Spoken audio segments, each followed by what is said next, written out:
It was during my time as the board member at ISC that the job of General Secretary came up. I sat on the nominations committee for that role. I then also was invited by ISA to become a director of ISI. And ISI went through some difficult times a couple of years ago, and I was then again on the nominations committee to appoint a new CEO, a new chair and a new chief inspector. And with that new team, we undertook almost immediately a complete governance review, which has been a long and difficult and arduous task, and I was one of the few heads that put themselves forward to sit on the governance review working party to see through all the thinking and all the nuts and bolts of how the ISI was going to have a new, completely independent way of working.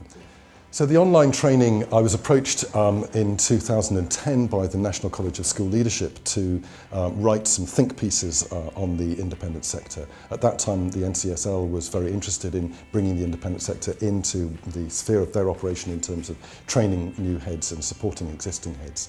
So I wrote a couple of think pieces. Then they teamed me together with Jill Berry, and we were put together to create an online course for new and aspirant heads called Leading an Independent School. Andrew has been a joy to work with. He's always positive, enthusiastic and extremely generous with his time. He gives balanced, grounded advice based on his own current experience of headship and inspection.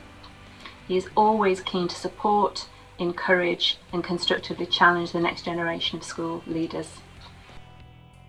Jill wrote the course and I contributed my think pieces, and over the years we came away from the National College and eventually we set up as an independent online training, and we've done 23 iterations of that now. Something like 500 teachers and head teachers have gone through, and there are 100 people in post at the moment in the independent sector who've been through Leading an Independent School with me and Jill. The feedback we get from those people is that they come away from that genuinely more prepared for their interview and genuinely more prepared for headship. And many of them stay in touch. It's a lovely network of new heads and quite established heads now, so we've been doing it for 7 or 8 years. I completed the Leading an Independent School course prior to taking up my first headship, and it helped me enormously. I then crossed paths with Andrew again a few years later when our school signed up for Girls on Board, a brilliant initiative helping our girls to navigate those choppy waters of friendship. So Girls on Board was developed here at Thorpe Hall School for about 5 or 6 years before the governors got rather bored of me saying how successful it was.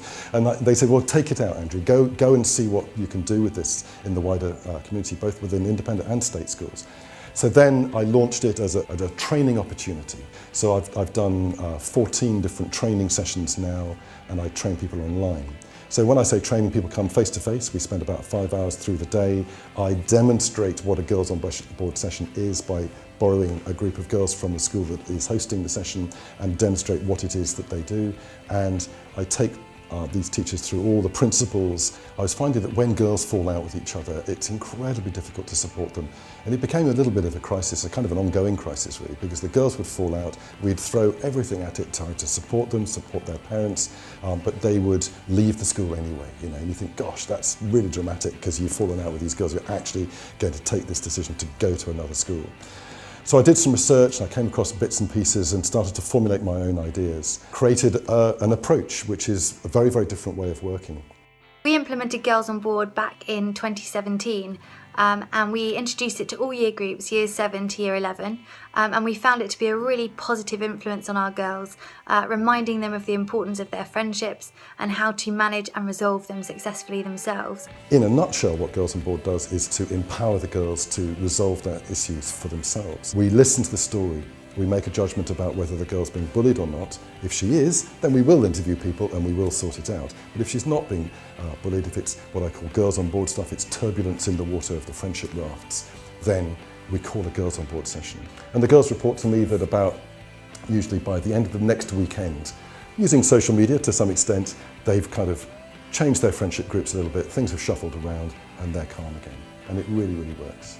There are 81 schools that are operating the approach. I've trained about 600 people, and there are several thousand girls who are now benefiting from this from both state sector and independent sector schools.